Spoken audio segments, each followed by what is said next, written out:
Thank you. Thanks for watching. Thank you. Thank you very much. Hello everyone, Big Rise. Big Rise is back. The question is about motorcycling. Big Rise has made his choice. See what his choice is to get him back into motorcycling. Yeah. It's showtime.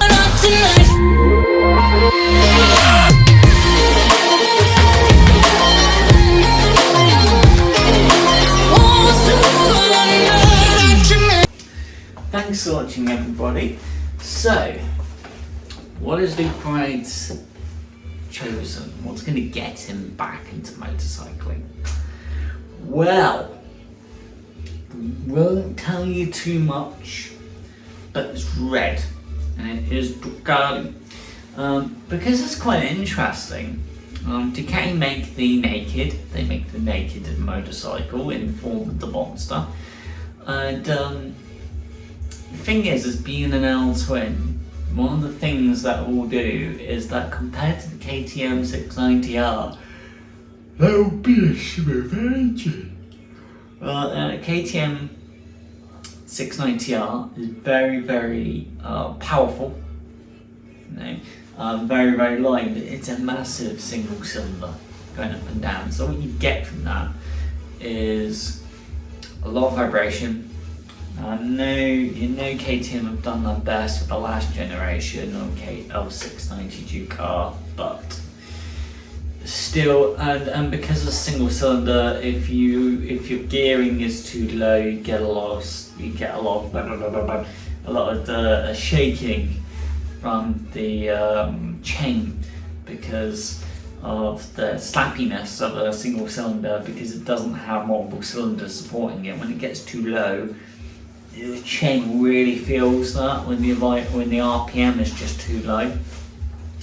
But once you have more cylinders, that smooths out that problem of when the chain's getting a bit, your gearing's too low and you're just asking me to accelerate and there's just not enough power and torque.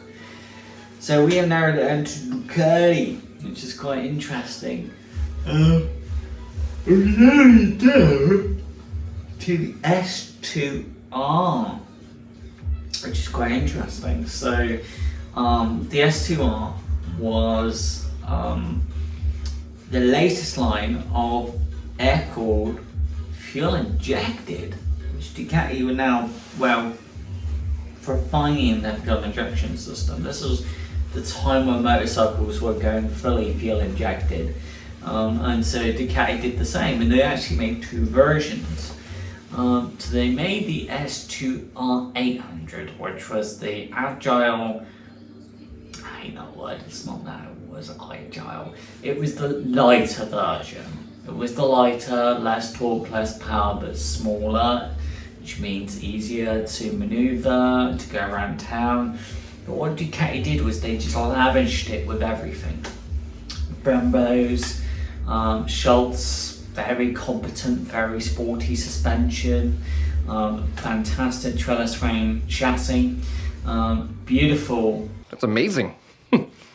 Looks. It's got a big headlight, single-sided swing arm, and when you look at a single-sided swing arm in S2R, it's actually quite interesting because what we're used to single-sided swing arms now is one piece of aluminium, which is curved and shaped.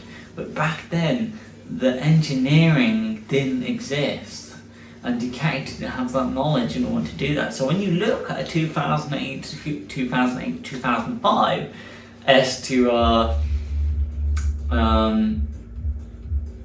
swing arm, it's amazing. You look at it and it's like made from multiple pieces. Like Ducati took the swing arm and then they welded a strengthening point there, and they welded another one there, and they welded another one there. It's not one complete piece like a modern Ducati Super Naked or a modern H2R Superbike, you know, or Duke's 1290 Super Naked, or a Super Tourer like the H2SX, you know, where it's just one piece. So it's funny, you look at it and it's like, how did Ducati work out that they just had like a piece of aluminium and they had to put strengthening points and they had to put another section to go with that to strengthen that? And it's like, ow, somehow Ducati figured it out. And what's interesting is it was before the Germans, Audi, Lamborghini, Volkswagen bought out Ducati and transformed them and saved them. So this was a lot more pure Italian engineering on design that you're seeing here, and also the engineering of the time. So it's actually quite interesting. But there are two versions. So now we know what Lupoint's aiming for. Now we know what we're going to get. So that's what we're going to do. Thanks for watching. The way we... The little rascal has spirit. Has water. This is the end of the trail for me. Thank you. Yeah. Thank you, kid.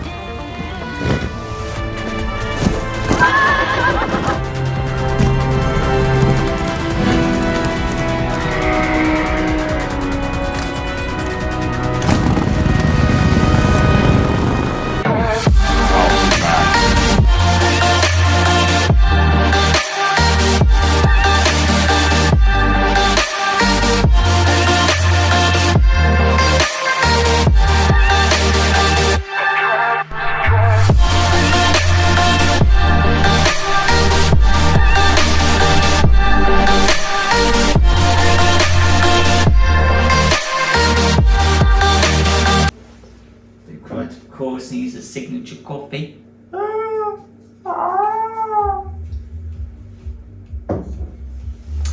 And let's go and find ourselves an S2R.